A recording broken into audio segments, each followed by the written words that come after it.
రాష్ట్రంలో ఉన్నటువంటి ఏజెన్సీ ప్రాంత బిడ్డలకు టీఆర్ఎస్ పార్టీ చేసినంత అన్యాయం వాళ్ళ అధికారంలో ఉన్నప్పుడు ఎవరు చేయలేదు కాబట్టి వాళ్ళకు మొహం లేదు, ఓటు అడిగేటువంటి నైతిక హక్కు లేదు కాబట్టి ప్రజల మనిషిగా ఉన్నటువంటి తీర్మానం మల్లన్నకు కాంగ్రెస్ పార్టీ అభ్యర్థికి మొదటి ప్రాధాన్యత ఓటే, మళ్ళా రెండోది మూడోది పెట్టకూడదు.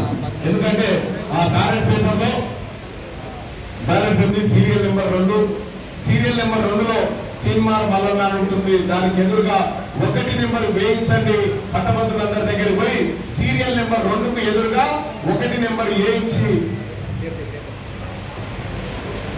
పోయినసారి కూడా ఓట్లు వేసారు. కానీ తెలియక చాలా మంది జై తీర్మానం మల్లన్న రాసిపోయారు. దాని మీద ఇట్లా 20,000 ఓట్లు సిద్ధమైపోయినాయి. అనవసరంగా 5,000 ఓట్ల తేడాతో మనం ఓడిపోయాం.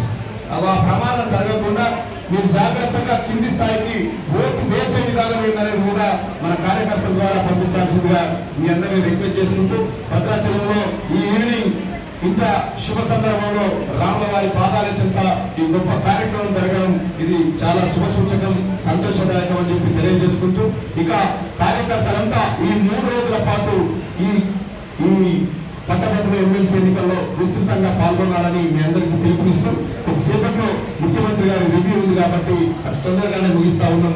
ఇంకా కొన్ని కార్యక్రమాలు ముఖ్యమంత్రి గారికి కొన్ని ముందే నివేదిక సమర్పించే ఉంది కాబట్టి ఆ సమయంలో కొంచెం బిజీ ఉన్నాను కూడా దయచేసి నాకు సెలవు ఇవ్వాల్సిందిగా మన శాసనసభ్యులు వెంకటరావు గారిని, అలాగే అన్న